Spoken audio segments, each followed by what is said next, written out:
लाल आतंक के सबसे बड़े साए हिडमा को जवानों ने ढेर कर दिया, लेकिन कुछ लोग इस पर सवाल उठा रहे हैं। तो छत्तीसगढ़ में एसीबी और ईओडब्ल्यू की बहुत बड़ी कार्रवाई देखने को मिली है। छत्तीसगढ़ में पहली बार डीजीपी कॉन्फ्रेंस होने जा रही है। तो रायपुर के लालपुर इलाके में नगर निगम की एंटी एंक्रोचमेंट टीम ने एक बड़ी कार्रवाई की है। कोरिया जिले के हायर सेकेंडरी स्कूल का नवनिर्मित भवन भ्रष्टाचार की भेंट चढ़ गया है। स्कूलों के आसपास बढ़ते आवारा कुत्तों के खतरे को देखते हुए लोक शिक्षण संचालनालय ने एक नया निर्देश जारी किया है। तो गरियाबंद जिले में इंजीनियर संजय मोटवानी को रिश्वत लेते रंगे हाथों गिरफ्तार किया गया। देखिए छत्तीसगढ़ में क्या हुआ, आपके शहर में क्या हुआ, विस्तार न्यूज का रिपोर्टर बता रहा है। नक्सलवाद के खिलाफ छत्तीसगढ़ सरकार लगातार अभियान चला रही है। यही कारण है कि लगातार सफलताएं छत्तीसगढ़ सरकार को हासिल हो रही है। एक के बाद एक बड़े नक्सली या तो मारे जा रहे हैं या फिर सरेंडर कर रहे हैं। हाल ही में एक और बड़े ऑपरेशन के दौरान हिडमा जैसे नक्सली को मिट्टी में मिला दिया गया, लेकिन उसकी हत्या के बाद कुछ लोग उस पर भी सवाल खड़े कर रहे हैं। कुछ लोग उसे क्रांतिकारी बता रहे हैं तो कुछ उसे मसीहा बनाने में जुटे हुए हैं। 18 नवंबर जवान हमेशा की तरह सर्चिंग पर निकले थे। उनके पास इंटेलिजेंस था कि लाल आतंक का सबसे बड़ा लड़ाका, लोग जिसे हिडमा कहकर बुलाते हैं, वो मूवमेंट कर रहा है। इसकी भनक लगते ही जवान छत्तीसगढ़ आंध्र प्रदेश बॉर्डर घने जंगलों के बीच तैनात हो गए। हिडमा को जैसे ही जवानों के होने का एहसास हुआ, उसने हमला कर दिया। दोनों तरफ से ताबड़तोड़ फायरिंग शुरू हो गई और जवानों को एक बड़ी सफलता हाथ लगी। लाल आतंक का सबसे बड़ा नाम हिडमा ढेर हो चुका वही हिडमा था जिसने अनगिनत बच्चों को अनाथ बना दिया था। लेकिन जैसे कि जवानों ने इसे ढेर कर दिया, कुछ लोगों ने सवाल खड़े करना शुरू कर दिए। इसे एक प्लान बताया। हिडमा के एनकाउंटर को फर्जी बताया गया। पूर्व मुख्यमंत्री दिग्विजय सिंह ने बस्तर में पैसा लागू होने का सवाल उठा दिया। नक्सलियों को सरेंडर कराने के पक्ष में उन्होंने बात कही। यूथ कांग्रेस की राष्ट्रीय महासचिव मांझी ने लाल सलाम कामरेड हिडमा लिखकर समर्थन में पोस्ट किया है। अपनी ही पार्टी के शीर्ष नेताओं के हत्यारे के समर्थन में ये लोग उतर आए हैं। हालांकि बाद में प्रीति मांझी ने सफाई भी दी और पोस्ट को एक गलती बताया है।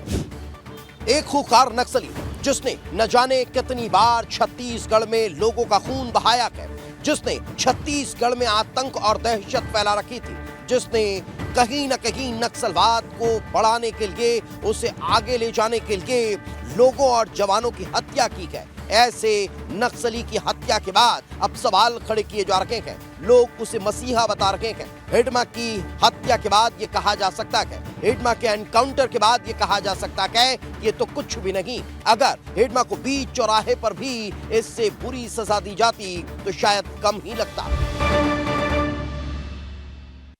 छत्तीसगढ़ में एसीबी और ईओडब्ल्यू की बहुत बड़ी कार्रवाई देखने को मिली।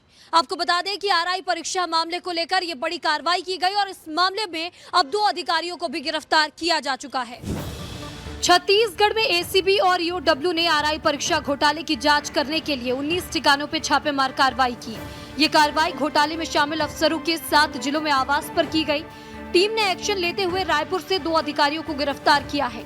आरोप है कि दोनों अधिकारियों ने मोटी रकम लेकर पेपर लीक किया और एग्जाम की तैयारी भी कराई थी, जिस पर एसीबी ईओडब्ल्यू ने हेमंत कौशिक और वीरेंद्र जाटव को गिरफ्तार किया है। अफसरों ने अपने करीबी लोगों को उपकृत के लिए नियमों को ताक पर रखकर पदोन्नत किया। 90 पदों के लिए 2600 पटवारी इस परीक्षा में शामिल हुए और जैसे ही इस परीक्षा के परिणाम सामने आए, पटवारियों ने इसका जमकर विरोध किया। जब इस मामले की जांच हुई तो पता चला कि बड़े अधिकारियों ने अपने करीबियों को पर्चा बांटा है और इस मामले में घोटाला हुआ है। छत्तीसगढ़ में पहली बार डीजीपी कॉन्फ्रेंस होने जा रही है, जिसमें प्रधानमंत्री नरेंद्र मोदी और केंद्रीय गृह मंत्री अमित शाह शामिल होंगे, जिसकी तैयारी भी युद्ध स्तर पर शुरू हो गई है। छत्तीसगढ़ में पहली बार देश के पुलिस अधिकारियों की मेजबानी करने का मौका मिल रहा है। 28 से लेकर 30 नवंबर तक नवा रायपुर के इंडियन इंस्टीट्यूट ऑफ मैनेजमेंट परिसर में 6वीं Akhil Bharatiya DGP IG conference का आयोजन होगा। इस राष्ट्रीय सम्मेलन में प्रधानमंत्री नरेंद्र मोदी, केंद्रीय गृह मंत्री अमित शाह और राष्ट्रीय सुरक्षा सलाहकार अजीत डोभाल शामिल होंगे। नवा रायपुर 3 दिनों तक के लिए मिनी पीएमओ बन जाएगा। ये देश की सबसे अहम सुरक्षा बैठक है। डीजीपी कॉन्फ्रेंस में देश भर के डीजीपी और केंद्रीय सुरक्षा एजेंसियों के प्रमुख भी शामिल होंगे। 28, 29 और 30 नवंबर को छत्तीसगढ़ में डीजीपी कॉन्फ्रेंस होना है। देश के विभिन्न राज्यों में हुआ करता था, ये पहली बार छत्तीसगढ़ में हो रहा है। इसमें माननीय प्रधानमंत्री जी और माननीय केंद्रीय गृह मंत्री जी दोनों रहेंगे और 3 दिनों तक रहेंगे। कॉन्फ्रेंस हर साल देश के आंतरिक सुरक्षा पर चर्चा के लिए आयोजित होती है, लेकिन छत्तीसगढ़ के लिए गौरव की बात है क्योंकि ये कॉन्फ्रेंस छत्तीसगढ़ में पहली बार हो रही है, जिसके लिए IIM रायपुर में बड़े स्तर पर तैयारी शुरू की गई है। अब इंतजार इस कॉन्फ्रेंस की शुरुआत का है और प्रधानमंत्री नरेंद्र मोदी के आगमन का है। कैमरा पर्सन राजेंद्र के साथ रोहित मिश्रा, विस्तार न्यूज, रायपुर। अवैध अतिक्रमण के खिलाफ रायपुर नगर निगम एक बार फिर से सख्त हो गया है और इस समय 2 दिनों से रायपुर नगर निगम की कार्यवाही शहर के अलग अलग इलाकों में देखने को मिल रही है। रायपुर के लालपुर इलाके में नगर निगम की एंटी एंक्रोचमेंट टीम ने आज एक बड़ी कार्रवाई की। अवैध रूप से सड़क किनारे बनी दुकानों और ठेलों पर बुलडोजर चलाते हुए निगम ने 1 दर्जन से ज्यादा कब्जे हटाए।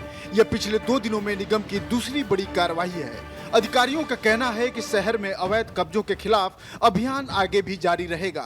वहीं दुकानदारों ने निगम पर मनमानी का आरोप लगाते हुए कहा कि किसी तरह की पूर्व सूचना नहीं दी गई, जिससे उनका रोजगार प्रभावित हो रहा है। निगम की इस कार्रवाई से जहां सड़कों पर अव्यवस्था कम होने की उम्मीद है, वहीं प्रभावित दुकानदार खुद को परेशान बताकर न्याय की मांग कर रहे हैं। और कुल मिलाकर रायपुर नगर निगम सख्त है और अवैध तरीके से जहां पर गुमती लगी है या अतिक्रमण है उसको हटाने का काम किया जा रहा है। कैमरा पर्सन किशन के साथ रोहित मिश्रा, विस्तार न्यूज, रायपुर। जिले के ग्राम पंचायत जमगहना में नवनिर्मित बना हायर सेकेंडरी स्कूल का भवन अब भ्रष्टाचार की भेंट चढ़ गया है। दीवारों पर दरारें साफ दिखाई दे रही हैं और हाथ के छूने मात्र से ही प्लास्टर झड़ता हुआ नजर आ रहा है। कोरिया जिले के जमगहना हायर सेकेंडरी स्कूल का यह नवनिर्मित भवन बच्चों की सुरक्षा से खिलवाड़ जैसा दिख रहा है। लोक निर्माण विभाग द्वारा तैयार किए गए इस भवन में हाथ लगाने मात्र से ही प्लास्टर झड़ता हुआ नजर आ रहा है। कई जगह दीवारों में दरारें साफ नजर आती हैं और पूरे निर्माण में फिनिशिंग का अभाव साफ दिखाई देता है। गुणवत्ता विहीन निर्माण को देखकर शिक्षा विभाग के अधिकारी भी दंग रह गए हैं। बताया जा रहा है कि यह भवन स्कूल ने महज 15 दिनों पहले ही हैंडओवर लिया है, जिस पर अब अधिकारी भी नाराजगी जता रहे हैं। पर मामले की गंभीरता को देखते हुए प्रदेश के स्वास्थ्य मंत्री श्याम बिहारी जायसवाल ने जांच करवाने की बात कही। बच्चों की सुरक्षा का मामला हो या सरकारी फंड की जिम्मेदारी, दोनों ही स्थितियों में यह निर्माण गंभीर सवाल खड़े करता है। अब देखना होगा कि जांच में क्या सामने आता है और क्या दोषियों पर कुछ कार्रवाई की जाती है या फिर नहीं। कैमरा पर्सन ऋषि के साथ ऋतिक सिवरे, विस्तार न्यूज। राजधानी रायपुर के लालपुर चौक अंडरब्रिज के पास नगर निगम ने अतिक्रमण के खिलाफ जोरदार कार्रवाई की। इस जोरदार कार्रवाई का जोरदार तरीके से विरोध भी देखने को मिला, जहां सैकड़ों की संख्या में दुकानकर्मी थाने पहुंच गए। निगम के बुलडोजर से दुकानों को हटाए जाने के बाद गुस्साए दुकानदार आज विरोध प्रदर्शन करते दिखे। दुकानदारों का कहना है कि बिना नोटिस और मनमर्जी से उनकी दुकानें तोड़ दी गईं। कार्रवाई से नाराज सैकड़ों दुकानदार बीजेपी पार्षद के साथ न्यू राजेंद्र नगर थाने पहुंच गए और शिकायत दर्ज कराने की मांग उठाई। दुकानदारों ने नगर निगम जोन 10 के अधिकारियों पर कई गंभीर आरोप लगाए। दुकानदारों की मांग है कि जिनकी दुकानें हटाई गई उन्हें वैकल्पिक व्यवस्था दी जाए और अधिकारियों के खिलाफ सख्त कार्रवाई की जाए। एक तरफ निगम तो दूसरी तरफ दुकानदार खड़े नजर आ रहे हैं। दोनों ही पक्षों के अपने अपने दावे हैं। अब देखना होगा कि उच्च अधिकारी और नेता क्या कुछ इस मामले पर संज्ञान लेते हैं। वीडियो जर्नलिस्ट दुर्गेश साहू के साथ नितेश गर्ग, विस्तार न्यूज। रायपुर में स्कूलों के आसपास आवारा कुत्तों की संख्या को देखते हुए लोक शिक्षण संचालनालय ने एक दिशा निर्देश जारी किया है। अब हर स्कूल में एक नोडल अधिकारी नियुक्त किए जाएंगे जो स्कूल के आसपास भटकने वाले आवारा कुत्तों की जानकारी नगर निगम को देंगे। रायपुर शहर में स्कूलों के आसपास आवारा कुत्तों की बढ़ती संख्या को देखते हुए संचालनालय ने एक महत्वपूर्ण कदम उठाया है। अब स्कूलों में कुत्तों की मौजूदगी पर शिकायत दर्ज कराने के लिए एक नोडल अधिकारी नियुक्त होंगे। दिशा निर्देश के अनुसार स्कूल के प्राचार्य या फिर संस्था प्रमुख को नोडल अधिकारी बनाया जाएगा। उनकी जिम्मेदारी होगी कि स्कूल के आसपास आवारा कुत्ते दिखाई देने पर तत्काल संबंधित विभाग को सूचना दे। सूचना मिलते ही नजदीकी डॉग कैचर टीम कार्रवाई करेगी और बच्चों की सुरक्षा सुनिश्चित की जाएगी। सुप्रीम कोर्ट के निर्देशों का पालन करते हुए यह व्यवस्था तत्काल लागू करने को कहा गया है। बच्चों की सुरक्षा को देखते हुए ये दिशा निर्देश जारी किए गए हैं, लेकिन अब देखना होगा कि आखिर ये कितना कारगर साबित होगा। वीडियो जर्नलिस्ट कैमरा जावड़े के साथ मैं सुरभि वर्मा, विस्तार न्यूज। बिलासपुर में अमृत मिशन योजना के तहत होने वाले पानी सप्लाई थोड़ा कम होने वाला है। कारण है जल संसाधन विभाग द्वारा जो नहर है उसकी मरम्मत का काम और पानी के रिसाव को रोकने का काम। बिलासपुर में आज से 15 दिनों तक खूंटा घाट की मुख्य पानी सप्लाई बंद कर दी गई है। खारंग नहर में हुए बड़े रिसाव की मरम्मत के चलते बिरकोना फिल्टर प्लांट तक पानी पहुंचना पूरी तरह रोक दिया गया है। इस बंदी का सीधा असर अमृत मिशन के तहत जुड़े करीब 40,000 घरों पर पड़ने वाला है। शहर की कुल 22 पानी टंकियां अब ट्यूबवेल और पावर पंप पर चलेंगी। ऐसे में पानी का प्रेशर बेहद कम रहने की संभावना है। निगम अधिकारियों के अनुसार सामान्य दिनों में शहर को करीब 42 MLD पानी मिलता है, लेकिन अब सिर्फ 30 MLD ही उपलब्ध होगा, यानी रोजमर्रा की सप्लाई पर बड़ा असर पड़ना तय है। स्थिति को देखते हुए नगर निगम ने शहर में टैंकर सप्लाई की तैयारी शुरू कर दी है। 20 दिन तक लगभग लोगों को पानी की थोड़ी दिक्कतों का सामना कर पड़ सकता है। कैमरामैन नीर देवांगन के साथ आशीष दुबे, विस्तार न्यूज।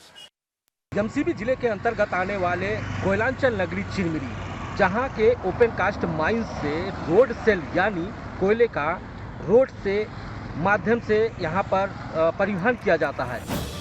यह तस्वीर है चिरमिरी ओपन कास्ट माइंस की, जहां से रोजाना बड़ी संख्या में ट्रक और हाईवा गाड़ियां कोयला लोड कर मुख्य मार्ग से गुजरती हैं। बड़ा बाजार से गोदरीपारा तक यह रास्ता सबसे व्यस्त और भीड़ भाड़ वाला है, लेकिन खदानों से कोयला भरकर निकली गाड़ियां इसी रास्ते का इस्तेमाल कर रही हैं। नगर पुलिस अधीक्षक का स्पष्ट आदेश है कि भारी वाहनों का प्रवेश सुबह 6 बजे से रात 10 बजे तक प्रतिबंधित रहेगा, लेकिन ठेकेदारों और ड्राइवरों की मनमानी के चलते आदेशों की खुलेआम धज्जियां उड़ाई जा रही हैं।